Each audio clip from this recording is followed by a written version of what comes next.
My beloved brothers and sisters, sometimes we wait. We wait for the perfect moment, the perfect feeling, the perfect opportunity. But life doesn't wait for us. And Allah has already told us in the Quran, indeed, Allah will not change the condition of a people until they change what is in themselves. This means, my brothers and sisters, you have to take that first step. You have to push yourself. You have to get up when you don't feel like getting up. You have to fight the laziness. You have to resist the whispers that tell you, just give up. Even when you're tired, even when the road seems long, even when no one believes in you, believe in Allah. The Prophet Muhammad, the best of all creation, did not sit back and wait for success to come to him. He climbed mountains. He faced rejection.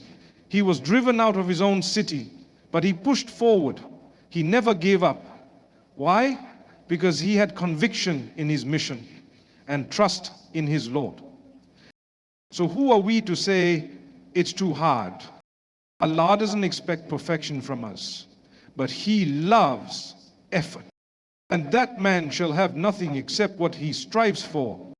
You want success in this world? Push yourself. You want Jannah in the next? Push yourself. You want peace in your heart?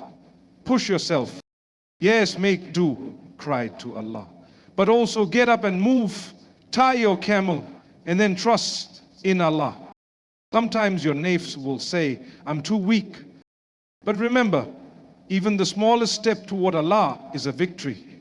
One salah at a time, one verse at a time, one good deed at a time. Keep moving, keep pushing. And when you do, something beautiful happens. Allah opens doors you never imagined because He saw you try.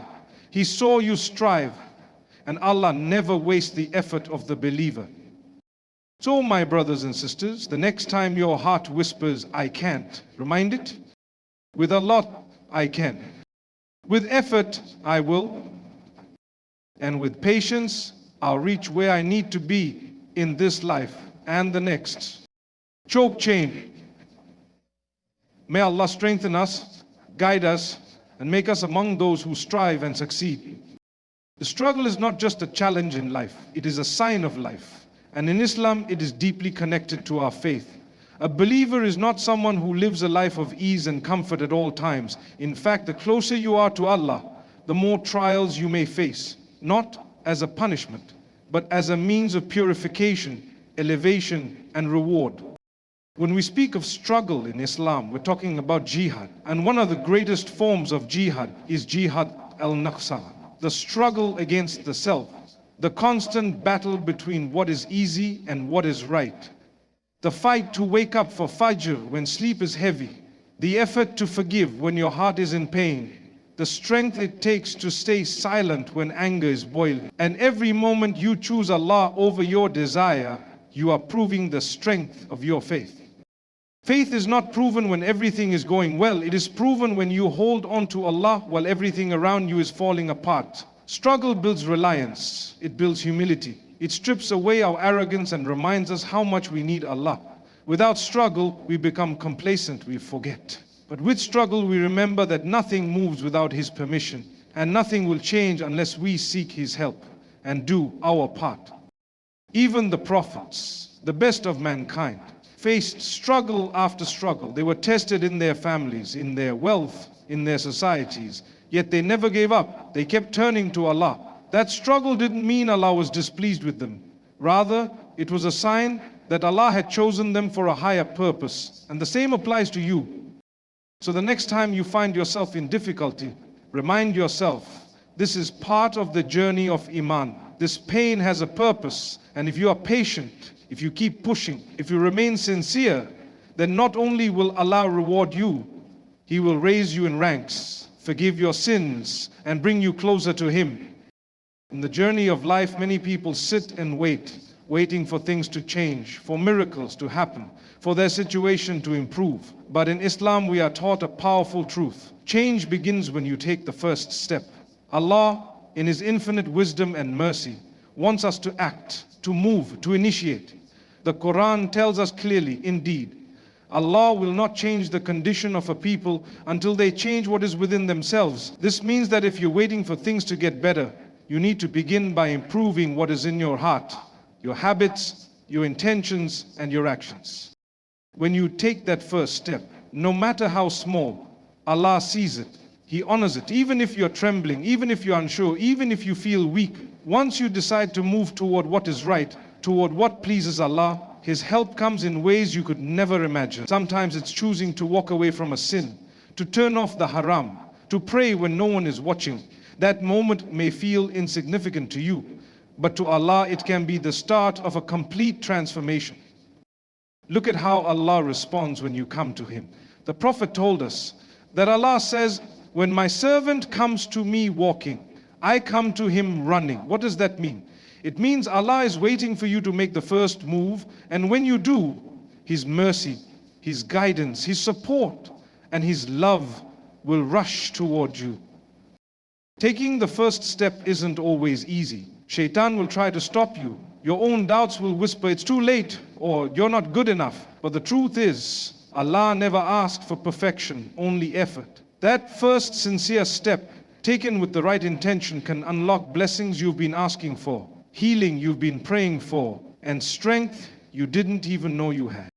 So never underestimate the power of starting, whether it's turning back to prayer, giving up a bad habit, or setting a new goal for the sake of Allah. Move, begin, strive, because once you take that first step, Allah's help will meet you on the path.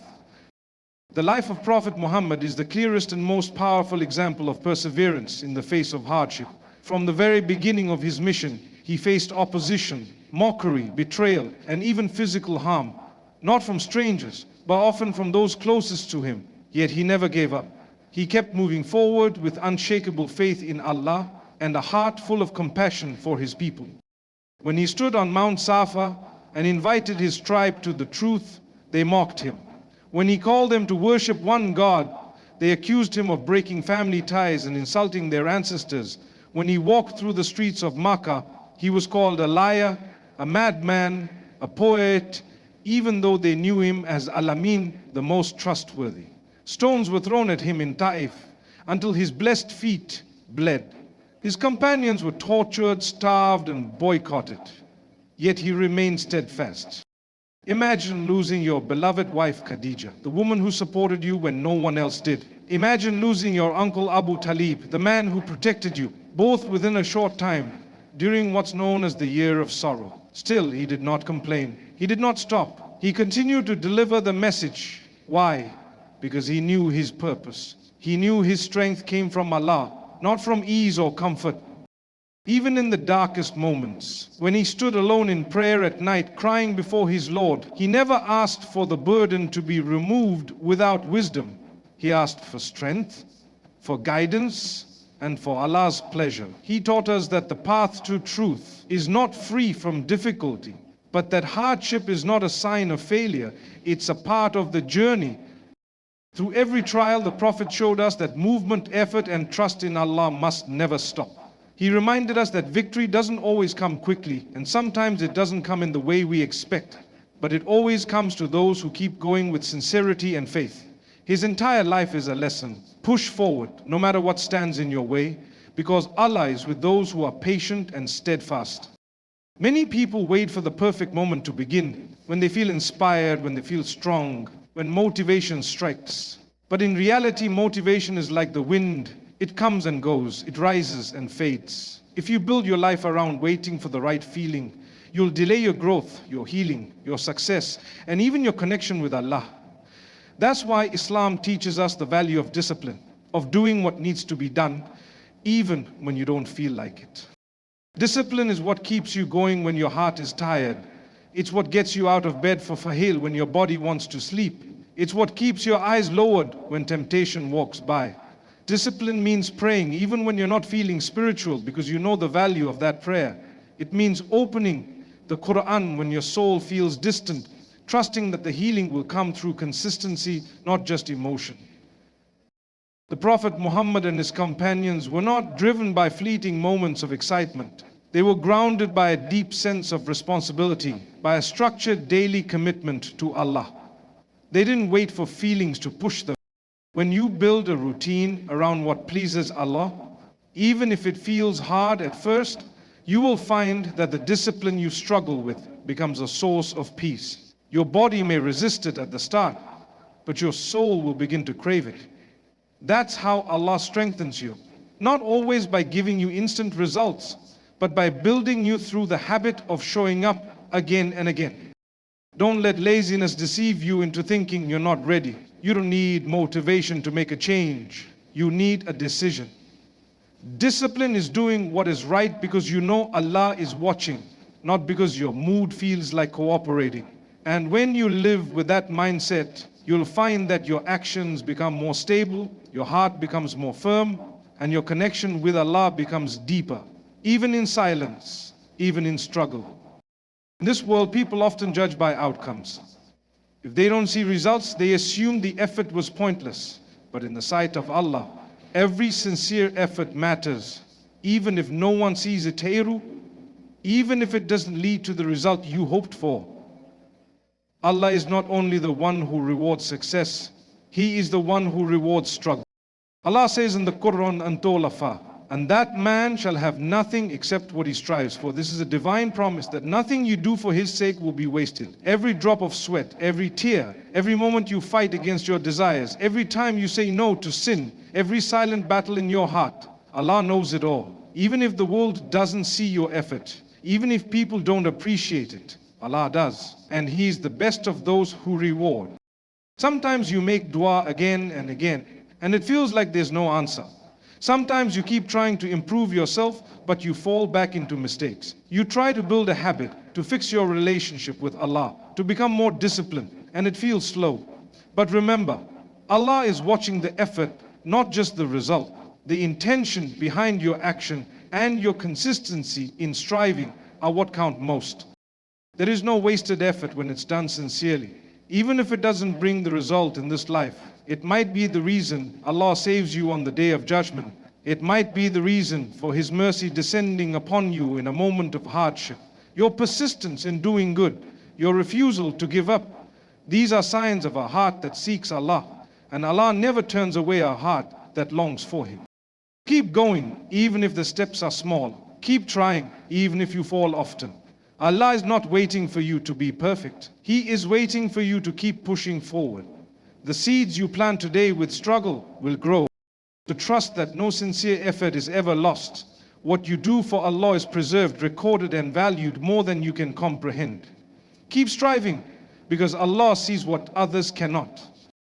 Growth in any area of life, spiritual, emotional, physical, rarely happens when you stay in the place that feels safe and familiar. In Islam, we are not taught to seek constant comfort. We are taught to seek purpose. And often, purpose requires leaving behind ease, challenging ourselves, and stepping into the unknown with trust in Allah. Your comfort zone may feel peaceful, but if it stops you from fulfilling your potential, it becomes a trap. It can prevent you from answering Allah's call, from becoming who you were meant to be. Think of the Prophet Ibrahim alayhi salam, when he was commanded to leave his family in the desert or to sacrifice his son. These were unimaginable tests that pushed him far beyond any comfort. But through those trials, he reached a status of leadership and closeness to Allah that no one could take away from him. Likewise, when the Prophet Muhammad was driven out of Makkah, losing his homeland, his support and his comfort, that painful migration to Medina became the beginning of a new chapter, a stronger community, a thriving ummah, and the eventual rise of Islam. Comfort didn't lead to growth, discomfort did, guided by patience and trust. When you fast in Ramadan, you step out of your comfort zone, leaving behind food, drink, and desires, not for the sake of suffering, but to grow in taqwa. When you give from your wealth, especially when it's hard, you purify yourself. When you forgive someone who hurt you, you grow in strength. All these acts are uncomfortable, but they're spiritually uplifting. If you wait until it's easy, you may never move. True change begins when you push yourself. When you do the hard thing for the sake of Allah, that's where you find growth. When you face your fears, when you resist your nafs, when you choose obedience even when disobedience seems easier. Allah doesn't want you to remain stagnant. He wants you to rise, to purify your heart, to get closer to Him. And for that, He might put you in situations that stretch you. They may feel uncomfortable, even painful, but within them are lessons, wisdom, and opportunities for growth that you wouldn't discover otherwise. So don't fear the struggle, fear staying the same. Because when you step out of your comfort zone for the sake of Allah, you step into His mercy, His support, and His reward. That's where true growth happens. In Islam, dua is a powerful weapon. It is our direct connection to Allah, a way to pour out our hearts, ask for guidance, healing, forgiveness, and provision. But dua is not meant to replace effort. It is meant to go with effort. When the Prophet told the man to tie his camel and then place his trust in Allah, he was teaching us a lesson that applies to every part of our lives. You must do your part while trusting in Allah to do what is best. Too often people make dua but then sit back, waiting for results without putting in the work. They want success without sacrifice, change without action, improvement without discipline. But Islam teaches balance. Dua is not a substitute for planning, hard work, or preparation. It is what gives those efforts barakah and direction. If you're asking Allah to help you in your exams, you need to study. If you're asking for a job, you need to apply and improve your skills. If you're praying for peace in your heart, you must be willing to let go of what harms your soul. If you're making dua for a closer relationship with Allah, you still need to make time for prayer, Quran, and self-reflection. Your actions prove the sincerity of your dua. The Prophet himself, though divinely guided, made careful preparations in everything he did. Whether it was during battles, journeys, or even migration to Medina, he didn't rely on miracles alone. He planned, he consulted, he took means, and then he made dua and placed his trust in Allah. This teaches us that real tawakkul, reliance on Allah, is not about sitting back and hoping. It's about doing everything you can, knowing that outcomes are in Allah's hands. It is about giving your best and then letting go of the fear, the anxiety, and the obsession with results, because you've done your part and placed the matter with the most merciful. So yes, make dua, make it often. Make it from the depths of your heart, but also rise, move, try, fail, try again, and do your part, because that is the balance of a believer. Full effort, full trust. That is how you tie your camel, and that is how you walk with confidence under the shade of Allah's plank. In our journey of faith, many of us aim for perfection. We want to be the perfect Muslim, never missing a prayer, never committing a sin, always doing the right thing. But the reality is we are human, created with weakness, emotions, and moments of forgetfulness. Islam doesn't demand perfection from us. It asks for sincerity and consistency. The Prophet Muhammad taught us that the most beloved actions to Allah are those that are consistent, even if they are small. This is a beautiful mercy from our Creator. It means you don't need to do everything at once or overwhelm yourself trying to change overnight. What matters is that you keep showing up, that you keep praying, even if it's just the fard, that you keep reading the Quran, even if it's only a few verses a day, that you keep giving charity, even if it's a small amount regularly. Allah looks at your effort, your heart, your consistency, not at how flashy or grand your deeds appear. Perfection is often rooted in ego, in the desire to appear righteous. But consistency is rooted in love and humility. It's when you say, I may not be the best, but I will keep trying for the sake of Allah. That steady effort, that refusal to give up, is what builds a real, lasting connection with your Lord. Sometimes we make a mistake and feel like we failed completely. We stop trying because we feel impure, unworthy, or ashamed. But that's a trick from shaitan to make you quit entirely. In truth, one small step every day toward Allah is better than occasional bursts of worship followed by long periods of neglect. A single sincere prayer done every day can transform your heart more than rare, intense worship that isn't maintained. The road to Allah is not walked by the perfect. It is walked by those who keep walking, those who fall and get back up, those who are tired but keep going, those who don't let guilt paralyze them, but let it push them closer to their Lord. So don't wait to become perfect before you begin. Begin now, begin small, and keep going. Allah sees your consistency, and in His eyes, it is more valuable than any fleeting moment of perfection.